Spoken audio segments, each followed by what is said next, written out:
Hi అండి, నమస్తే. Welcome back to Vanitha creates.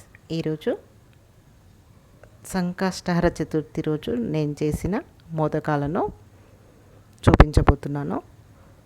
చాలా ఈజీగా చేసుకోవచ్చండి. ముందుగా ఇక్కడ ఒక 3 స్పూన్స్ మైదా పిండిని తీసుకొని అందులో ఒక టేబుల్ స్పూన్ నూనె కానీ నెయ్యి కానీ వేడి చేసి ఇలా పోసుకొని నెయ్యిని మొత్తం పిండికి పట్టేలాగా ఆ విధంగా కలుపుకోవాలండి.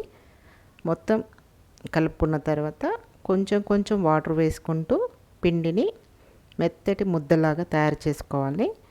దానిని ఒక 10 to 15 మినిట్స్ పక్కన పెట్టుకుందాం. మోదకాలలోకి స్టఫింగ్ కోసం బెల్లాన్ని ఈ విధంగా తురుముకోవాలి. ముందుగానే నేను కొబ్బరిని కూడా తురిమి పెట్టుకున్నాను. దానిని ఇందులో యాడ్ చేద్దాం. ఇక్కడ కొబ్బరి ప్లేస్లో నువ్వుల పొడి కూడా వాడుకోవచ్చండి. కాకపోతే నేను ఇక్కడ కొబ్బరితోనే చేస్తున్నాను. కొబ్బరి బెల్లం మంచిగా మిక్స్ అయ్యేలాగా కలుపుకోవాలి. చూడండి, మన మిక్సింగ్ రెడీ అయిపోయింది. ముందుగా తడిపి పెట్టుకున్న పిండిని మళ్ళీ ఒకసారి సాఫ్ట్గా చేసుకొని పెద్ద పెద్ద చపాతీలాగా చేసుకోవాలండి. చూడండి నేను ఎలా తయారు చేస్తున్నానో. ఇది చాలా ఈజీ మెథడ్ అనమాట.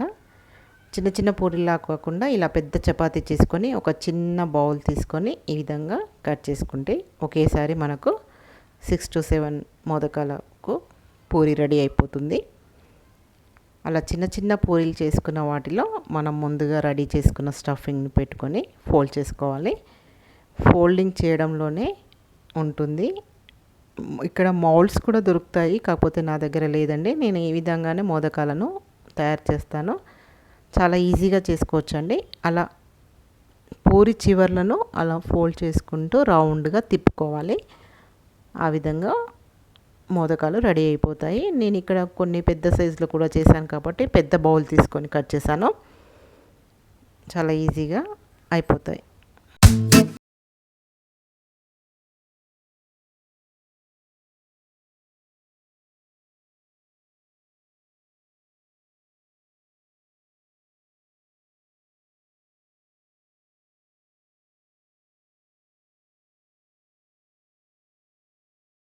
లాస్ట్ వన్ అండి, ఇది అయిపోయాయి.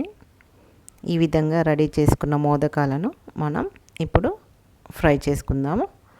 నేను ఇక్కడ విఘ్నేశ్వరుడికి 21 మోదకాలను నైవేద్యంగా పెట్టుదామని అంతవరకే చేశానండి. చూడండి, ముందుగానే ఆయిల్ ప్రీ హీట్ చేసుకున్నాను. ఈ విధంగా మెల్లిగా నూనెలో వేయాలండి. నూనెను మాత్రం స్టవ్ని మాత్రం లో ఫ్లేమ్లోనే పెట్టుకోండి. మనం ముందుగా వేసిన మోదకాలు ఫ్రై అయిపోతాయి కాబట్టి వాటిని ముందే తీయాలండి. చూడండి, మనకు అవి ఆల్రెడీ ఫ్రై అయిపోయాయి కాబట్టి వాటిని తీసి పక్కన పెడదాం. తర్వాత మిగతా వాటిని అటు ఇటు తిప్పుకుంటూ ఫ్రై చేయాలి. ఎందుకంటే అది కొంచెం బరువుగా ఉంటుంది కాబట్టి అలాగే ఉంటుంది కాబట్టి వాటిని ఇటు అటు తిప్పుకుంటూ ఫ్రై చేయాలి. చూడండి, ఆల్మోస్ట్ ఫ్రై అయిపోయాయి. వాటిని కూడా ఆయిల్లో నుండి తీసి పక్కన పెట్టుకుందాం. చూడండి, నేను ఈ విధంగా మన విఘ్నేశ్వరుడికి మోదకాలను నైవేద్యంగా చేసి సమర్పించుకున్నాను. Thank you for watching. Please like, share and subscribe.